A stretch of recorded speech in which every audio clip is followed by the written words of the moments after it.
Mas como determinar a energia cinética de um corpo rígido? Se não translada-se, como esse peão, especificamente, que observa-se que gira em relação a esse eixo vertical, movimentando-se em torno desse eixo, mas não transladando-se. Quanta energia cinética esse objeto tem? Pois não está em repouso, está girando. E para responder essa pergunta, poderíamos começar, no caso bastante simplificado, de 5 pontos espaciais que denotam 5 corpos de massas diferentes em 5 posições diferentes, desde o raio vetor 1 até o raio vetor 5. Para estabelecer a condição do corpo rígido, poderá expressar-se que o espaçamento entre pontos permanece uma constante, seja entre o primeiro ponto com relação ao segundo, é uma constante, entre o primeiro com o quinto, a sua diferença é uma constante. E de ser uma constante, todo o conjunto de 5 pontos de massas diferentes poderão girar em relação ao eixo de rotação que passa pela origem, com uma dada velocidade angular, e tendo presente essa informação, exibirão ou experimentarão velocidades tangentes à trajetória, fazendo percursos circulares com rapidezes e velocidades com diferentes orientações.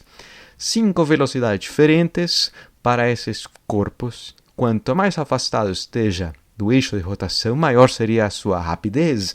Quanto mais próximo esteja, menor será a sua rapidez do movimento circular que apresenta em relação ao eixo de rotação que passa justamente pela origem do sistema cartesiano. Mas qual será a energia cinética dos 5 pontos massivos? Para aquilo, poderíamos expressar a contribuição de cada um desses pontos massivos, a sua contribuição energética do primeiro até o quinto, e fazendo o somatório, teria-se a energia cinética total do sistema. Mas a energia cinética expressa-se em relação à massa, proporcional à sua velocidade no movimento de translação ao quadrado. Mas essa velocidade poderia expressar-se em função desse corpo rígido, sabendo que experimenta uma velocidade angular dada esses pontos nas suas diferentes posições. E fazer um somatório de diferentes corpos a diferentes posições ao quadrado, tendo o quadrado como consequência da segunda potência, e só dependendo do somatório a massa e a sua distância, poder-se deixar em evidência dessa soma o fator meio e o fator ômega, ou seja, a sua velocidade angular, poder-se deixar esses dois fatores comuns fora do somatório, ou seja, o meio de algum termo que representa-se mediante um somatório da massa a uma dada distância ao quadrado vezes a velocidade angular com a qual giraria esse corpo rígido. E esse termo particularmente que quantifica a distribuição espacial de massa em relação ao eixo de rotação, poderíamos resumi-lo mediante uma letra I e chamá-lo de momento de inércia. Em outras palavras, o momento de inércia, que tem unidades de quilogramas vezes metros ao quadrado, desempenharia o papel de ser a massa para a energia cinética do movimento de translação, mas nesse caso particular é a distribuição espacial de massa para o movimento de rotação. Movimento de rotação a uma dada velocidade angular desse movimento ao quadrado, dessa peça, desse corpo rígido, diferente do movimento de translação. Para o caso de um corpo rígido, a sua distribuição de massa, o momento de inércia e a sua velocidade angular nos permitem expressar a energia cinética da rotação.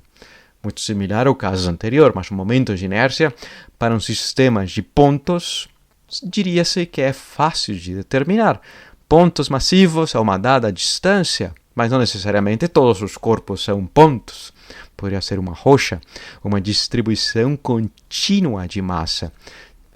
Elementos tão próximos entre si que estão grudados, e nesse caso, se essa rocha ou essa seção, esse perfil dessa rocha gira em relação a esse eixo de rotação, a uma dada velocidade angular constante, poderíamos analisar o mesmo caso anterior, só que assumindo pequenos elementos de massa, uma contribuição minúscula de massa, um delta de massa, que em relação a algum referencial tridimensional, esta é uma distância i, iésima, parece a contribuição infinitésima ou pequena de massa, que está em relação ao eixo de rotação uma distância i, e não i', em relação ao eixo, ao sistema de referência, mas sim afastado ao eixo de rotação uma distância i. E podemos usar essa informação para caracterizar por completo uma lasanha se esquentando no forno micro-ondas, supondo que a própria lasanha seria fraccionada em pequenos cubos de massa menor que o próprio conjunto. O conjunto que gira em relação ao eixo do prato, dentro do próprio forno micro-ondas, a uma dada velocidade angular constante. Como poder caracterizar a energia cinética da rotação desse corpo rígido e de massa distribuída uniformemente no espaço contínua? Para responder a essa pergunta, poderíamos fazer uso da noção que essas frações ou essas divisões do bloco ou desse corpo fossem cada vez menores. Portanto, haverá não 5 frações, 5 divisões, haverá um número gigantesco de elementos que compõem esse corpo, essa lasanha ou essa rocha. E para aquilo tenderia-se a noção de infinitésimo de massa. E não um elemento minúsculo de massa, um infinitésimo, uma fração. E uma fração implicaria que esse elemento minúsculo de massa apresente uma infinitésima parte da energia cinética. Mas a energia cinética total do sistema seria a soma de todas as contribuições dos infinitésimos de massa que apresentam energias cinéticas a uma dada velocidade de translação, cuja informação, velocidade de translação, poder se relacionar mediante a velocidade angular para o corpo rígido, sabendo que cada um desses infinitésimos de massa está a uma distância r em relação ao eixo de rotação. Mais uma vez, poder-se expressar o fator 1/2, o fator comum ômega ao quadrado, a velocidade angular ao quadrado, e em vez de ter o somatório, nesse caso, tem-se uma integração, que não deixa de ser uma soma, mas nessa situação, somas infinitésimos de massa a uma distância ao quadrado. E nessa situação, tem-se que a energia cinética, mais uma vez, expressa-se como meio do momento de inércia vezes a velocidade angular ao quadrado, que o momento de inércia, para uma distribuição contínua de massa, denota-se mediante a integração das contribuições de massa a uma dada distância em relação ao eixo de rotação ao quadrado.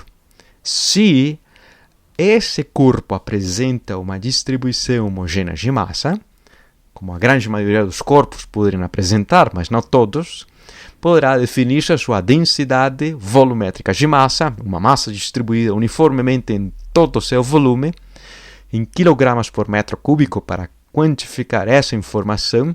Portanto, poder-se reescrever essa integração com base às funções geométricas que quantificam o volume desse corpo, sabendo que sua massa é proporcional à densidade e ao diferencial de volume, implicaria que, se conhece-se a função ou as funções que representam seu formato geométrico tridimensionalmente, a integração tripla para esse volume nos permitirá determinar o momento de inércia.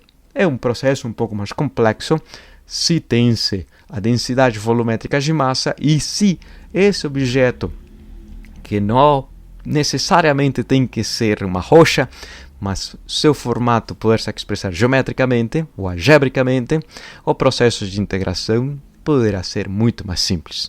Mas não é o foco da própria discussão.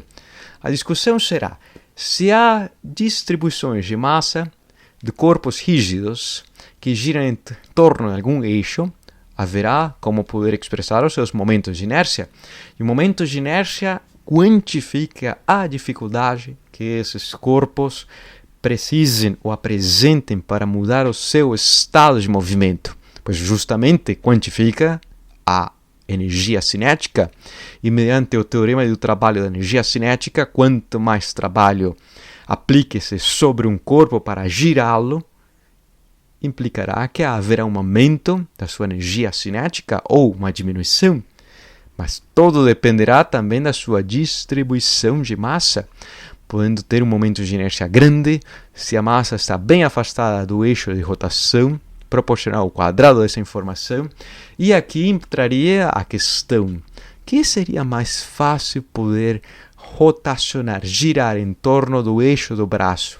Um halter cujas massas estejam próximas da mão, ou um halter cujas massas idênticas estejam mais afastadas da mão? Qual é o princípio por trás da estabilidade de usar essa haste massiva para uma pessoa caminhar sobre a corda bamba? Ou qual das duas situações é mais estável? Levar o martelo desde a cabeça ou sujetar o martelo em relação à sua haste e a cabeça na parte superior? Talvez essa aqui tenha relação com o próprio Chaves, que brincava levando uma vassoura. Mas qual é o princípio por trás dessa estabilidade? A estabilidade até de brincar com uma vassoura.